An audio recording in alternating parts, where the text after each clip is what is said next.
할렐루야. 우리 하나님께 영광의 박수 드리겠습니다. 우리 옆에 분하고 이렇게 인사합니다. 예수님 믿으며 꿈 같은 일이 일어납니다. 기적과 축복의 주인공이 됩시다. 나를 통해 한 영혼을 구원합시다. 할렐루야. 오늘 본문 출애굽기 22장에 보면 너는 과부나 고아를 해롭게 하지 말아라. 내가 만일 그들을 해롭게 함으로 그들이 내게 부르짖으면 내가 반드시 그 부르짖음을 들을 것이다. 여러분, 애굽에서 출애굽하고 구원받은 자는 다 하나님의 백성이고 기도 응답의 복을 받는 줄로 믿습니다. 그런데 본문에 보니까 특별히 압제당하는 자나 과부나 고아의 기도를 하나님은 뭐라고 그래요? must, 틀림없이 들으신다는 거예요. 믿으시면 아멘. 여러분, 왜 그럴까요? 이 과부나 고아와 나그네는 의지할 데가 없는 사람들인 거예요. 여러분 보세요. 모세가 왕궁에 있을 때 왕자이고 권력이 있고 힘이 있고 젊었을 때는 하나님이 그 기도를 안 들으시는 것 같았어요. 그런데 그가 광야에 나가서 정말 방황하는 자가 되고 아무 힘없는 자가 되었을 때는 하나님께서 그를 만나주신 줄로 믿습니다. 성경에 또 엘리야는 어때요? 위기 중에서도 하나님만 바라보고 하나님을 의지하려고 할 때 하나님께서 불로 응답해 주신 줄 믿습니다. 그래서 바알 선지자, 아세라 선지자 합쳐서 850명의 선지자와 850대 1로 대적을 하는데 하나님께서 엘리야의 기도를 들으시고 불을 내리셨잖아요. 성경의 예레미야는 하나님 말씀을 전한다고 억울하게 뺨을 맞고 그 왕궁 앞뜰에 구덩이에 던져졌습니다. 그 안에서도 기도할 때 하나님은 그 기도를 들으시고 예레미야의 기도대로 선포한 대로 이루어지게 하신 줄 믿습니다. 그리고 여러분, 다니엘은 어때요? 그 하나냐, 미사엘, 아살의 세 친구는 어떻습니까? 사자굴에 던져지고 풀불에 던져졌어요. 죽을 수밖에 없는 상황이었는데 하나님은 그 사자굴에서 2000도가 넘는 풀불에서 털끝 하나 상하지 않도록 하나님이 보호하신 줄로 믿습니다. 여러분, 무슨 말씀일까요? 따라합니다. 하나님은 반드시 연약한 자의 기도를 들으십니다. 할렐루야. 연약한 자라고 그래서 그런지 여러분 목소리가 연약한 것 같아. 좀 연약한 자의 기도를 들으십니다. 이러면 좀 연약한 자의 기도를 다 다시 옆 사람하고 하나님은 반드시 연약한 자의 기도를 듣습니다. 큰 소리로 시작.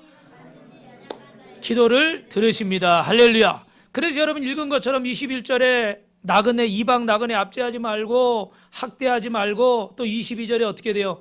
과부나 고아를 해롭게 하지 말고. 그런데 여러분 23, 22절에 보니까 어떤 얘기가 나와요? 21절에 너희도 애굽 땅에서 뭐였다? 나그네였다. 너희도 그 전에 하나님을 모를 때, 하나님의 사랑을 모를 때, 너희도 그렇게 밤잠 못 이루고 또 질병 가운데, 고통 가운데, 마음의 근심, 염려로 괴로워할 때 내가 너희의 연약함을 보고 내가 너희를 돕지 않았느냐? 내가 너의 기도에 응답하지 않았느냐? 내가 너를 고쳐주지 않았느냐? 할렐루야. 그런데 어떻게 돼요? 그것들을 잊어버리고 있다는 거예요. 여러분, 무슨 말이에요? 하나님을 바라보면 응답받는데 특별히 압제당하는 자, 나그네인 자, 고아와 과부들은 누구만 바라볼 수밖에 없어요? 하나님만 바라볼 수밖에 없는 거예요. 여러분, 오늘 저와 여러분이 딴 데 갈 데 많은데 여기 가도 되고 저기 가도 되는데 그냥 어쩔 수 없어서 온 게 아니라 오직 하나님만 바라볼 수밖에 없기 때문에 오늘 이 자리에 온 분에게 하나님의 귀한 은혜가 임할 줄로 믿습니다. 그래서 성경은요, 마태복음에도 심령이 가난한 자는 산상수훈에 뭐라고 그래요? 심령이 가난한 자는 복이 있나니 천국이 저희의 것이고 애통하는 자는 복이 있나니 저가 위로를 받을 것이고 핍박을 받는 자는 복이 있나니 하늘에 어떻게 돼요? 상급이 크니라. 여러분, 주님은 연약한 자가 주님을 바라볼 때 응답하시는데 결국 과부와 고아를 압제하지 말라는 말은 다른 말로 무슨 말씀일까요? 따라합니다. 여러분, 사랑하십시오. 결국 사랑하라는 거예요. 우리는 반드시 응답받는 신분인데 응답을 못 받고 기도의 문이 막힐 때가 있어요. 축복의 문이 막힐 때가 있어요. 그때가 어떨까요? 언제일까요? 사랑하지 않을 때, 미워하고 증오하고 용서하지 못할 때, 마음의 문이 닫힐 때 하나님의 응답도 닫히는 거예요. 여러분, 요한일서 3장 21절 24절에 형제를 용서하고 사랑하면 무엇이든지 하나님이 기도에 응답하시는 줄로 믿습니다. 할렐루야. 용서하고 사랑할 때예요. 어떤 여자아이가 주일날 예배 시간 11시만 되면 어디서 왔는지 뛰어와가지고 기도를 하는데 잠시 하고, 그리고 또 예배가 시작하기 전에 또 튀어나가는 겁니다. 그렇게 하다가 어느 날은 좀 일찍 왔는데 봉투 하나를 헌금 안내하는 그 안내 집사님들 있잖아요. 우리 봉사하는 그분에게 맡기고 또 가는 거예요. 보니까 11조라고 써 있어요. 근데 어느 날은 또 와서 보면은 아침 뭐 예를 들면 일부 예배부터, 옛날엔 저녁 예배도 있었잖아요. 하루 종일 예배를 드리고 혼자 막 울기도 하고 하루 종일 예배를 드리는 거예요. 나중에 사정을 알고 봤더니 부모님이 안 계셔. 근데 동생들이 있으니까 이 동생들을 자기가 보살펴야 되니까 그 버스 회사, 여러분 버스 종점 가면은 차가 딱 쓰면 어떻게 와가지고 그 마대로 청소하고 그러는 사람들 있잖아요. 그죠? 그러니까 이 아이가 그 일을 하는 거예요. 버스 청소하다가 예배 시간 되면 주일날 쉬는 게 없잖아요. 그런 데는. 그죠? 그러니까 화장실 간다고 그러고 튀어와서 잠시 기도하고 또 뛰어가는 거예요. 그리고 자기가 뭐 이렇게 쉬는 날이 되면 와서 아침부터 저녁까지 예배를 드리는 거예요. 여러분, 하나님이 이 소녀의 기도를 들으실까요? 안 들으실까요? 왜 대답들을 안 하죠? 들으실까요? 안 들으실까요? 들으시는 줄로 믿습니다. 이런 연약한 자의 기도. 우리 제 처남도 그 지금 대전에서 침례교 목사인데 목회를 사역을 잘 하고 있는데, 이 친구도 그 군대 발령이 그 좀 가까운 데 나기를 바랬는데 제주도로 발령이 나버렸어요. 그래가지고 면회를 몇 번 못 갔어. 예. 비행기 타고 가야 되니까. 근데 그곳에서 근무하면서 주의를 지킬 수가 없으니까 혼자 화장실 간다고 그러고 화장실 가가지고 변기에 앉아서 혼자 기도하고 혼자 성경책 읽었대요. 그리고 휴가 나오면 예배를, 우리가 서울에 있을 때 교회가 좀 성도가 많으니까 뭐 1부부터 5부까지 이렇게 드려요. 그럼 아침부터 그냥 그 예배 다 끝날 때까지 1부, 2부, 3부 예배를 다 드리는 거예요. 그 왜 그런가 봤더니 어떻게 돼요? 예배가 얼마나 소중한지를 그 군대에서 알게 된 거죠. 전에는 내가 뭐 하고 싶으면 하고 안 하고 싶으면 안 할 수 있고, 근데 이게 내 마음대로 하는 게 아니구나. 예배가 너무 고픈 거예요. 배고프듯이 예배가 고픈 거야. 그래서 그 휴가 나왔을 때는 하루 종일 성전에 앉아가지고 예배를 드리는 거예요. 할렐루야. 여러분, 하나님이 연약한 자의 기도를 들으시는 줄로 믿습니다. 반드시 그 기도를 들으시는 거예요. 그런데 우리는 어떤 이 환경이나 내가 나중에 상황이 좋아지면요, 내가 형편이 좋아지면요, 뭐 이러고 좀 핑계대고 여러분 변명할 때가 있어요. 이번 주 새벽 예배에 고린도전서 8장 말씀해 보니까 이 사도행전에도 안디옥 교회가 나오는데 지도 한번 보여주실래요? 이 안디옥 교회는 그 예루살렘 위쪽에 있어요. 그 이쪽에 있는 이 수리아 안디옥 교회가 바울의 1차, 2차, 3차 전도 여행의 본거지입니다. 뭐라고요? 전도 여행의 본거지. 우리 빛가수군 교회가 이 선교의 본거지가 되길 주님의 이름으로 축원합니다. 할렐루야. 그래서 저 안쪽에 보면 또 비시디아 안디옥 교회가 있는데 거기는 이 수리아 안디옥 교회하고는 다른 곳이에요. 근데 이 안디옥 교회에 뭐 바울도 있었고 바나바도 있었고, 그런데 여러분 잘 아시는 것처럼 뭐 사도 바울은 유대인 중에 정통 유대인이고 뭐 가마리엘 문화생이고 여러분 많이 들으셨잖아요. 그죠? 근데 또 바나바는 선지자고 구브로선 출신의 헬라파 또 유대인입니다. 근데 거기 구레네 사람 루기오라는 사람도 있고, 집중해야 될 것은 헤롯의 젖동생 마나엘이라는 사람이 있는데 이 사람은 왕족이에요. 뭐라고요? 왕족이에요. 왕족. 근데 거기 그 초대교회 안에 또 어떤 사람이 있었냐면 니게르라고 불리는 흑인이 있었는데, 이 사람은 시므온은 흑인이고 노예였어요. 그러면 여러분, 이 초대교회가 우리나라 조선시대처럼 신분제 사회라는 건 여러분 다 아시잖아요. 그죠? 그런데 그 교회 안에 왕족과 일반인과 노예가 같이 있는 거예요. 그러면 이 안에 갈등들이 있었겠죠. 그죠? 그런데 사진 있잖아요. 사진. 얼굴 나오는 사진이 있는데 그 사람들이 같이 이렇게 모여서 예배를 드리고 사역을 하는데, 여러분 그 안에 갈등이 있을까요? 없을까요? 갈등이 생기죠. 그죠? 갈등이 생기는 거예요. 막. 왜냐하면 주인이 있고 노예가 있으니까. 이런 갈등 속에서 여러 가지 문제가 있는데, 거기 8장에 보면은 이런 갈등들 가운데 바울은 뭐라고 얘기하냐면, 하나님의 고린도전서 7장입니다. 7장 20절부터 24절에 보면 형제들아 내가 부르심을 받은 그대로 하나님과 함께 거하라. 사람의 종에 연연하지 말고 각각 부르심을 받은 그대로 하나님과 함께 거하라. 할렐루야. 할렐루야. 이게 무슨 얘기예요? 당신이 예수님을 믿게 되었을 때 주인이었으면 주인의 모습으로, 만약에 종이고 노예였으면 노예의 모습으로 하나님께 신앙생활 열심히 해라. 우리 같으면 지금 같으면 민중신학, 해방신학, 자유주의신학 이런 거 있잖아요. 정 목사님. 그죠? 이럴 때 어떻게 해야 돼요? 막 뭐 인권을 위해서 뭘 위해서 해방해야 된다. 인종차별을 뭐 어떻게 해야 된다. 이런 거 막 할 거 아니에요. 그죠? 근데 바울은 그렇게 얘기 안 하는 거예요. 너희가 주님을 만날 때 부르심을 받았을 그 자리, 종으로 부르심을 받았으면 종의 자리에서, 주인으로 부르심을 받았으면 주인의 자리에서 하나님과 함께 거하라. 할렐루야. 할렐루야. 여러분, 이 말씀이 참 중요한 말씀이에요. 우리는 내가 더 건강해지면, 내가 더 형편이 좋아지면, 내가 더 상황이 어떻게 되면, 우리 교회가 더 커지면 뭐 나중에 선교해야지, 뭐 해야지 항상 우리의 환경을 가지고 핑계대고 변명을 대는 게 사실 대부분이잖아요. 그죠? 근데 바울은 뭐라고 얘기해요? 그 상황과 환경을 벗어나려고만 하지 말고 주님을 만난 자리가 그 자리라면 부르심을 받은 그 자리에서 주님과 함께 동행하라. 큰 소리로 아멘. 주님과 함께 사역하라. 여러분, 코로나면 코로나가 있는 대로, 코로나가 없으면 없는 대로 여러분이 주어진 자리에서 주님과 함께 사역하시길 주님의 이름으로 축원합니다. 언제까지 변명만 하고, 언제까지 핑계만 하고, 언제까지 세월만 보내고, 언제까지 시간만 보내겠어요? 그동안에 또 다른 쓸 건 없을까요? 그동안에 또 다른 먹을 건 없을까요? 그동안에 또 다른 일들은 안 생길까요? 계속해서 생기는 거예요. 계속해서.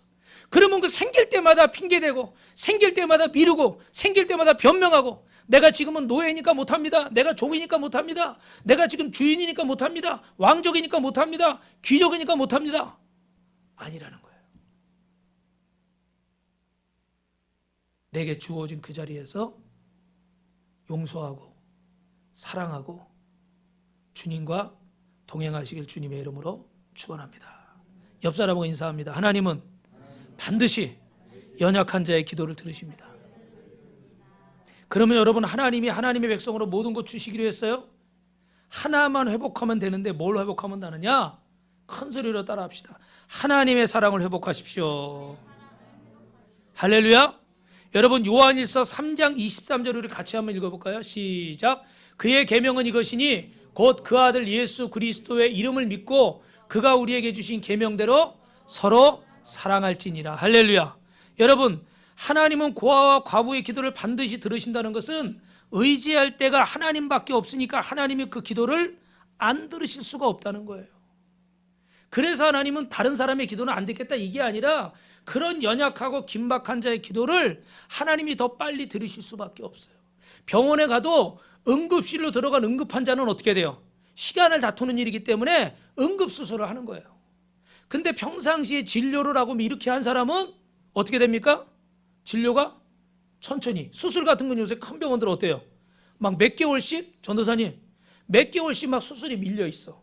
그럼 그 사람이 중요하지 않아서 그런 게 아니라 응급 환자들을 먼저 어떻게 살려야 되니까. 그 사람은 지금 잘못하면 생명을 잃어버릴 수가 있으니까 한밤중이라도 수술을 하는 거예요. 할렐루야. 그러니까 우리가 하나님 앞에 연약하고 부족할 때 하나님은 우리의 기도를 더 확실하게 응답하시는 줄로 믿고, 여러분 오늘 영상에서 보신 것처럼 고난 중에 정말 여러분이 어렵고 답답한 일이 있을 때 더 하나님 앞에 간절히 나가시기를 주님의 이름으로 축원합니다. 할렐루야. 어느 시골에, 미국의 어느 시골에 목사님이 새로 부임하셨어요. 젊은 목사님이. 근데 거기에는 아버지가 없는 소년이 하나 있었습니다. 근데 이 친구는 항상 예배드리고 목사님 만나기 전에 먼저 나와서 목사님 얼굴을 한 번도 제대로 본 적이 없어요. 마주친 적이 없어요. 그런데 어느 날은 예수님이 날 위해 십자가에 죽으시고 나를 구원하시다는 그 사실이 너무 감사하고 고마워서 막 울며 기도하다가 미리 못 나갔어. 그리고 끝나고 나면 보통 성도들이 우르르 나갈 때 어떻게 목사님이 앞에서 막 인사하고 기도해주고 이러잖아요. 그죠? 그래가지고 어쩔 수 없이 목사님하고 마주치게 됐어요. 근데 목사님이 딱 이 친구를 보면서 너 누구를 닮았지? 너의 아버지를 너무 닮았구나 이러는 거야. 근데 그 순간에 분위기가 썰렁해졌어. 왜냐하면 이 교인들은 이 아이가 아버지가 없다는 걸 다 알아요. 근데 이 젊은 목사님이 와서 말실수를 한 거야. 아버지를 많이 닮았다고 그러니까 얼마나 당황하겠어요. 그죠? 이제 다들 큰일 났어요. 이제 속으로. 아유, 큰일 났다. 이제 제 시험 들었다. 이제 교회 안 나오겠구나. 우리 식으로 표현하면 이렇게 된 거예요. 그러니까 얘가 얼굴이 파랗게 지금 절로 뛰어가는 거야. 근데 거기다 대고 목사님 뭐라고 하면 너는 너의 아버지를, 하나님 아버지를 너무 닮았어. 너는 하나님 아버지 앞에 멋지게 살아. 할렐루야. 그런데 이분이 누구냐면요, 미국 테네시 주의 주지사가 됐던 벤 후퍼라는 사람이에요. 할렐루야. 이분이 벤 후퍼가 주지사가 돼가지고 주지사 연설하는데 이렇게 인사 말씀을 했어요. 내가 하나님의 아들이라는 말을 듣던 그날 12살 때 그 목사님을 통해서 뒤통수에다 대고 뛰어가는데 너는 하나님을 너무 닮았어. 하나님의 아들이야. 하나님의 아들답게 멋지게 살아. 그 얘기를 들은 그날 테네시주의 주지사가 탄생한 날입니다. 할렐루야. 자기가 이렇게 주지사까지 될 수 있었던 것은 그날 그 목사님이 축복. 내가 육신의 아버지는 얼굴도 못 봤는데 영의 아버지신 하나님을 닮았다는 그 말씀이 내 인생을 바꿔놨다는 거예요. 여러분, 우리 가운데도 육신의 부모가 연약해서 조금 상처가 있고 아픔이 있고 뭐 어떤 고통이 있을 수 있어요. 그죠? 그런데 여러분 영의 아버지가 계신 줄로 믿습니다. 육신의 부모만 바라보고 때로는 낙심할 수도 있지만 우리의 영의 아버지가 계시기 때문에 하나님 아버지의 자녀들이에요. 여러분이 그 하나님의 자녀답게 아름답게 멋지게 사시길 주님의 이름으로 축원합니다. 옆 사람하고 인사합시다. 성도님은 하나님의 자녀입니다. 그래서 우리 안에 이 사랑이 있는 거예요. 하나님의 사랑이. 여러분, 이 사랑이라는 말로 원래 생각할 사자하고 한자로 좋아할 랑자예요. 좋을 랑. 그래서 사랑이라는 말은 좋은 걸 생각하는 거예요. 그러니까 생각하는 사람을 생각하면 기분이 어때요? 좋죠. 할렐루야. 사모님, 저를 생각하면 어때요? 예. 여기서 안 좋다고 그러면 큰일 나죠. 예. 사랑하는 사람을 생각하면 좋은 거예요. 그리고 좋은 걸 해주고 싶고 자꾸 좋은 생각을 하게 되는 거예요. 그것처럼 여러분, 우리가 주님을 사랑하면 그 우리가 만나는 영혼들에 대해서도 불쌍히 여기게 되고 용서하게 되고 사랑하게 되는 줄로 믿으시면 아멘 하시기 바랍니다. 그 사랑이 우리 안에 있어야 돼요. 형제를 사랑하고 용서하면 하나님이 우리 기도 가운데 응답하시는 줄로 믿습니다. 그래서 우리가 형제를 이해하고 형제를 불쌍히 여겨야 되는 거예요. 여러분, 제가 말씀드렸던 고린도서 8장 1절에 보니까 우상의 재물에 대하여는 우리가 다 지식이 있는 줄 아나 지식은 교만하게 하며 사랑은 덕을 세우나니 그랬습니다. 여러분, 사랑에 없는 지식은 교만입니다. 예전에 지난주에도 말씀드렸지만 고린도 교회 대부분의 그 육류 고기들은 다 우상에게 제사로 바쳤던 거예요. 그러니까 우상에게 절하지 않은 거는 거의 먹을 수가 없는 거예요. 그런데 우상에게 절한 음식을 먹지 말라고 그러는데 막 교회 막 다른 분들은 막 드시니까 뭐 새가족이나 이런 사람들이 막 시험에 드는 거죠. 그죠? 그래서 바울이 고린도 교회에 그런 얘기를 한 거를 말씀을 지난주에 드렸잖아요. 그죠? 근데 어떤 사람들은 말하면 우상에 신전에서 그 고기를 음식을 또 먹고 그러는 거야. 우리 식으로 말하면 무당이 굿했는데 교회 집사님이 무당 굿한 집에 가가지고 거기 앉아서 그 굿한 음식 막 먹고 있는 거예요. 그러니까 어떻게 돼? 막 혼란스러운 거예요. 이걸 먹어야 되냐 말아야 되냐, 나만 괜찮으면 됐지, 뭐 그거 먹는다고 지옥 가냐, 뭐 이런 게 막 혼란스러운 거야. 그러니까 바울이 나중에 뭐라고 그랬어요? 에? 만약에 여러분 먹든지 안 먹든지 그건 여러분의 자유지만 덕을 세워야 되는데, 질서를 지켜야 되는데, 다른 사람들한테 유익을 끼쳐야 되는데 그렇지 못하면 나는 평생 고기를 입에 대지 않겠습니다. 할렐루야. 먹느냐 마느냐가 중요한 게 아니라 하나님 앞에서 이게 무엇이냐가 중요한 거죠. 그죠? 누구 말이 맞냐가 중요한 게 아니라 어느 게 하나님의 뜻인가. 할렐루야. 여러분도 교회 안에, 우리 교회는 평안하지만 어떤 분쟁이 있거나 이럴 때 보면요, 누구 말이 맞냐를 생각하지 말고 따라합시다. 어느 것이 하나님의 뜻인가. 할렐루야. 그걸 생각하세요. 누구 집사님이 나랑 친하고 누구 장로님이 나랑 친하고 이게 아니라 하나님의 뜻이 무엇인가. 거기에서 하나님의 사랑을 발견할 수 있는 거예요. 우리 히터 좀 잠깐 꺼주실래요? 여러분, 아마 어릴 적에 누구나 한 번쯤은 그 화장실에 그 얽힌 일이 있잖아요. 그죠? 특히 이제 나이가 좀 있으신 분들은 옛날 우리 화장실은 어떻게 돼요? 저 밖에 있고 푸세식이잖아요, 그죠? 그래서 꼼꼼한데 특히 어릴 때 가려고 그러면 어때요? 무섭잖아요. 근데 거기다 또 어른들이 뭐라 그래요? 거기 가면 막 이렇게 무슨 손이 막 나오고 막 귀신이 뭐 몽당 귀신 뭐 이런 거 막 있잖아요, 그죠? 근데 거기다 대고 예를 들어 이런 거예요, 막 예를 들어 미안해 민주한테 민주야 하나님이 크냐 몽당 귀신이 크냐? 하나님이 크죠. 하나님이 널 지켜주셔 걱정 마 갔다 와. 근데 민주는 막 겁이 나는 거야. 껌껌하니까 시골에 가가지고 화장실 가는 게 무서운 거야. 엄마 나 못 가겠어. 아빠 나 못 가겠어. 야, 너는 왜 이렇게 믿음이 없어? 왜 이렇게 믿음이 없어? 넌 교회 학교에서 뭘 배웠어? 도대체 목사님은 무슨 설교를 하셨다냐? 뭐 이러고 막 그럴 땐 여러분 어떻게 해야 돼요? 같이 손을 잡고 가주면 되는 거예요. 할렐루야. 근데 거기다 대놓고 내가 아는 지식을 가지고 하나님이 그냥 몽당 귀신이 크냐? 하나님은 살아계시지만 귀신은 없어. 뭐 이래가면서 막 지식적인 얘기 해봐야 귀에 들어와요, 안 들어와요? 안 들어오는 거예요. 그럴 때 사랑은 뭐예요? 손을 잡고 함께 가주는 거예요. 저도 목회하면서 그랬던 것 같아요. 앞으로는 그렇게 안 하려고 노력을 하겠습니다. 할렐루야. 여러분들이 기도를 해주셔야 되는데 근데 자꾸 틀린 말 한 건 없어. 다 바른 말 했어. 강대상에서 목사가 나쁜 말 했겠어요? 좋은 말 했지. 성경에 나와 있는 얘기만 했지. 근데 그게 지금 이런 거예요. 왜 믿음이 없냐? 왜 그것밖에 안 되냐? 뭐 이런 식인 거야 항상. 근데 그럴 때 손을 잡고 이렇게 이번 주에 우리 대신방을 지금 하고 있는데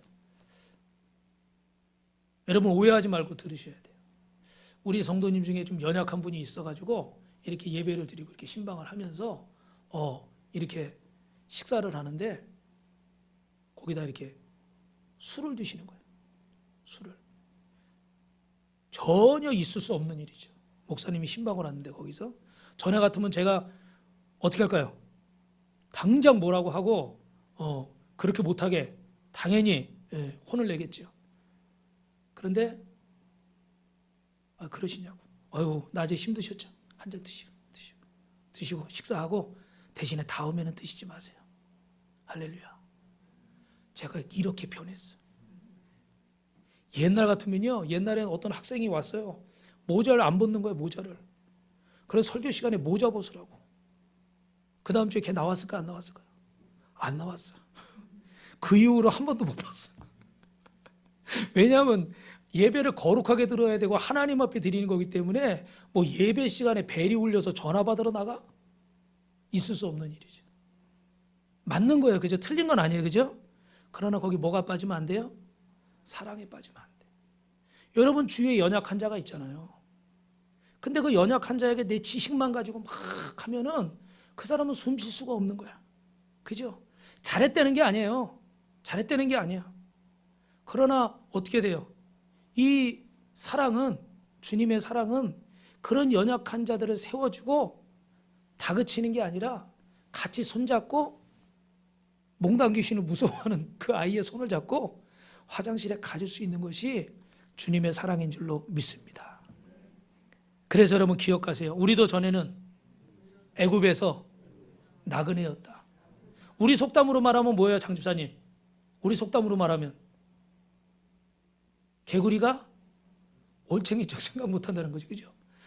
나는 지금 목사인데 나는 지금 뭐 집사인데 저 사람 저렇게 와가지고 교회 와가지고 담배 냄새를 풍기고 교회 오는데 저렇게 뭐 저렇게 하고 와가지고 나도 그 전에 하나님을 모를 때 얼마나 하나님 믿는 사람들 여러분 다 그렇진 않았겠지만 핍박하고 무시하고 하나님 부인하고 우리도 다 그런 애굽의 시절이 있었잖아요. 그죠? 그런 것들을 생각하면 다 잘했다는 게 아니에요. 여러분 계속 그대로 살아야 된다는 게 아니에요. 오해하지 마세요. 저는 설교할 때마다 조심스러워.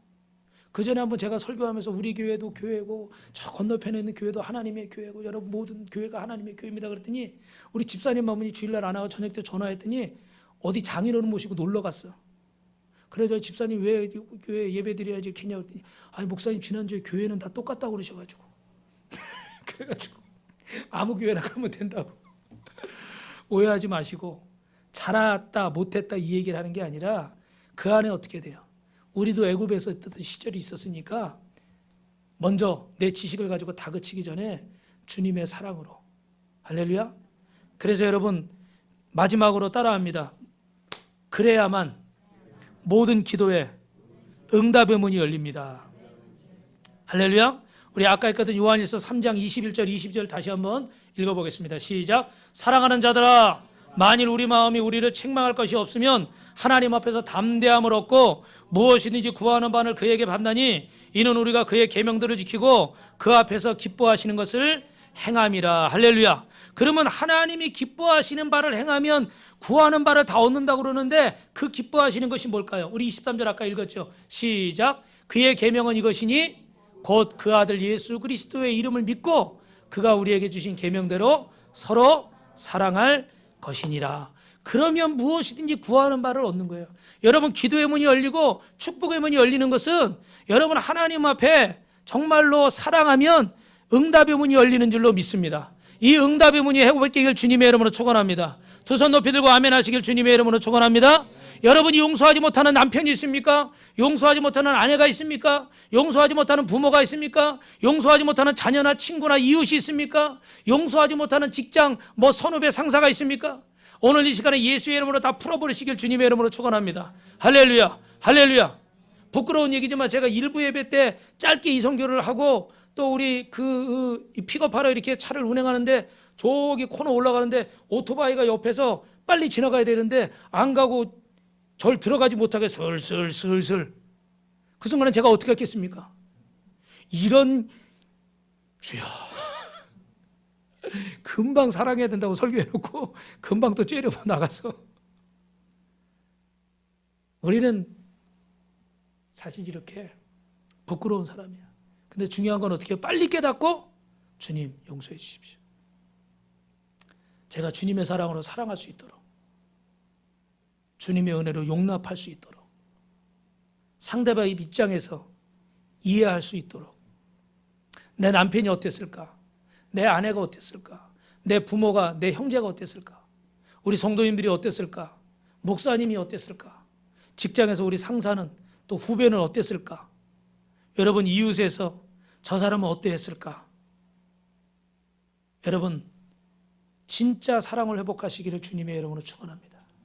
옛날에 장애인 그 학교에서 봉사하는 선생님인데 오미호, 이름이 오미호예요. 그분을 제가 20년 30년 됐는데 아직도 못 잊어버리는데 철야 예배 때 와서 간증을 하는데 그분 얘기 중에 딱 하나가 지금도 잊혀지지 않는 게 뭐냐면 여러분 대부분 다 우리 장애우들이나 저 같은 사람들을 보고 다 안타까워하고 다 불쌍해한다는 거예요. 그리고 도와주려는 마음을 갖는다는 거예요. 그런데 다 아는 척은 하지 마세요. 팔이 부러지면 아픈 거 알아요? 몰라요? 알죠. 넘어지면 아픈 거 알아요. 그런데 똑같이 넘어져 보고 똑같이 팔이 부러져 보지 않으면 똑같이 느껴요? 못 느껴요? 똑같이는 못 느끼는 거예요. 그죠? 그러니까 우리가 상식적으로는 아는 거예요. 그런데 그 고통을 겪어보지 않으면 그게 얼마나 어떻게 아픈지는 정확히 모르는 거예요. 근데 우리는 우리의 상식을 가지고 그저 다 아는 척 해버린다는 거죠. 여러분 사랑이 회복되고 온전히 하나님의 사랑이 회복돼서 기도의 응답과 축복의 문이 열리려면 따라합니다. 사랑은 깨닫는 것입니다. 먼저 깨닫는 거예요. 상대방의 입장을 깨닫고 하나님의 마음을 깨닫는 거예요. 말씀을 정리하려고 합니다. 어떤 목사님이 이런 경험을 했대요. 어떤 가난한 아주머니가 공장에서 일하다가 갑자기 전화를 받았는데 아이가 갑자기 사고가 나서 급하게 병원에 실려간 거예요. 그래가지고 이 아이를 수술해야 되는데 지금은 의료보험 같은 게 잘 돼 있지만 옛날에는 참 안 돼 있었거든요. 진짜 막 한번 수술하려고 그러면 목돈이 들어가고 자동차 보험 같은 것도 제대로 안 들어서 사고 한번 내면 전세가 빼서 합의 봐야 되고 막 그랬어요. 근데 지금은 참 복지가 잘 된 거예요. 그런데 그런 상황 속에서 수술비를 구하려고 가까운 교회에 가서 도움을 청했습니다. 근데 그 교회는 또 이렇게 보니까 당회가 있고 회의를 해야 되잖아요. 그죠? 예산을 집행해야 되니까. 그런데 이 당회원들을 모이라고 연락을 했는데 당회원들이 빨리 안 모이는 거예요. 그렇지, 자기들 다 생업이 있으니까 어디 가 있겠죠. 그래가지고 이분이 기다리다가 급해가지고 그 동네에 남녀 호랑개교가 있었대. 거기 가가지고 자기 좀 도와달라고, 우리 애 죽게 생겼다고 그랬더니 거기서는 어떻게 했을까요? 바로 그냥 쏴줬어요. 그러니까 이분이 교회 나갈까요? 남녀 호랑개교 나갈까요? 참 안타깝고 씁쓸한 얘기인데 결국은 무슨 문제예요? 지금 이게 교회의 모습이고 우리의 모습인데, 사랑이 더 중요한 건데 우리가 형식을 더 찾다 보니까 이렇게 된 거예요. 여러분, 사랑을 회복하면 무엇인지 기도하는 데도 응답받을 줄로 믿습니다. 제가 마지막 우리 얘기하고 마치려고 합니다. 예전에도 말씀드렸지만 우리 가파도에 목사님이 계시는데, 가파도에 이 박준식 목사님이라고 계셔가지고 제가 우리 그 천호동에 개척했을 때 이렇게 후원을 하고 그랬는데, 그 목사님이 여기를 가가지고 있는데 완전히 뭐 섬이니까 미신이 얼마나 많겠어요, 그죠? 그런 데서 있는데, 그리고 이게 섬이니까 습하잖아요. 그런데 제가 진해를 한번 뭐 깜짝 놀랐어요. 진해가 그냥 진짜 이만해요, 이만해. 완전 황금색이야. 와, 그렇게 큰 거 처음 봤어요. 이렇게 교회 옆에 이렇게 있는데 이렇게 지나가더라고 그게. 그런데 이 진해한테 물려가지고 막 독이 올라서 얼굴이 막 퉁퉁 붓기도 하고, 너무 막 교회가 이제 어려우니까, 성도도 뭐 할머니 몇 분밖에 없으니까 도시에서 지원해 주지만 또 지원하는데 끊기고 막 이래가지고, 저희가 부족한 가운데도 그래도 하나님이 그때 은혜를 주셔서 1년 동안 30만 원씩 계속 후원해 드렸더니, 그거 가지고 이제 뭐 보리빵도 하고 뭐 그 혼자 계시는 분들 도시락도 해주고 막 이러면서 막 열심히 사랑을 베풀었어요. 근데 그분들은 마음이 다쳐가지고, 우리 같이 갔던 사진 좀 보여주세요. 예. 저분들이 요 사진 놔두세요. 예. 마음이 다쳐가지고, 그 교회 사진 놔두세요. 그 마음이 다쳐가지고 교회 사모님은 뭐라고 그러냐면 교회 여자네, 교회 여자. 교회 무슨 사모님이 아니라 교회 여자, 막 이런 분위기인 거예요. 그러니까 여러분, 그 어려운 교회에서 막 뭐 많으면 막 퍼주겠지만 할머니 몇 분 있는데 뭐 어떻게 목사님 기본적인 이런 것도 생활도 안 되고, 그리고 또 애들은 학교를 보내야 되니까 뭐 이렇게 따로 인데 제주도에 뭐 이렇게 묻혀 있는 거예요. 근데 거기서 또 막 애들이 혼자 있으니까 막 왕따 당하고, 어릴 때니까 막 어려운 문제들이 막 생기는 거예요. 그래서 목사님이 너무 괴롭더래. 거기 7년 8년 있으면서 너무 힘든 그런 순간들이 있었어요. 그런데도 주님께 받은 그 사랑, 주님께 받은 그 마음을 포기할 수가 없는 거예요. 그래서 끊임없이 가서 복음을 전하고 또 주님의 사랑을 나누어 주고 이러는 가운데, 지금은 이제 나오셨는데 몇 년 전에 전화 갔을 때 제가 반갑게 받았는데, 무슨 전화였냐면 거기 마을에서 지금 28년 만인가 20 몇 년 만에 진짜 처음으로 기독교 장례식을 치렀대. 할렐루야. 예. 그 미신이 많으니까 그 섬에서 하는 그런 게 있을 거 아니에요, 그죠? 근데 처음으로 그렇게 마을 사람들이 모여서 기독교식으로 장례를 치렀다는 거예요. 할렐루야. 그러니까 우리는 그 상황을 잘 모르니까 뭐 간격이 좀 덜 하잖아요, 그죠? 근데 그분은 거기서 그냥 온몸을 다 불사른 거죠, 그죠? 예. 그런데 뭐가 있었으니까요? 주님의 사랑이 있었으니까. 그래서 나중에 또 이제 그 방송에도 나왔어요. 뭐 CTS인가 CBS 방송에 나와가지고 많은 그 교회나 성도님들이 후원을 해가지고, 그 아까 말했던 그 건물도 한 7천만 원인가요? 이렇게 들여가지고 교회도 새로 다 리모델링도 하고 이렇게 해서 교회가, 저거는 이제 그 전 모습이고 아름답게, 지금은 이제 하얀색 건물이에요. 다 방수 막 하고 이래가지고. 근데 이 섬에는 보니까 하나만 얘기 드리면, 레미콘차 하나 불러도 예를 들어 여기 우리 동네에서 부르는데 10만 원이다. 그럼 저기서 부르면 막 30만 원, 40만 원이래. 왜냐하면 배 타고 이렇게 들어와야 되고, 한 번 들어오면 또 나가요, 못 나가요? 못 나가잖아. 뭐 시내처럼 갖다 붓고 와서 또 실어다가 또 이렇게 못 하니까 3배, 4배를 부르는 거야. 그러니까 뭐 하나 하려고 그러면 돈이 막 몇 배로 들어버리는 거야.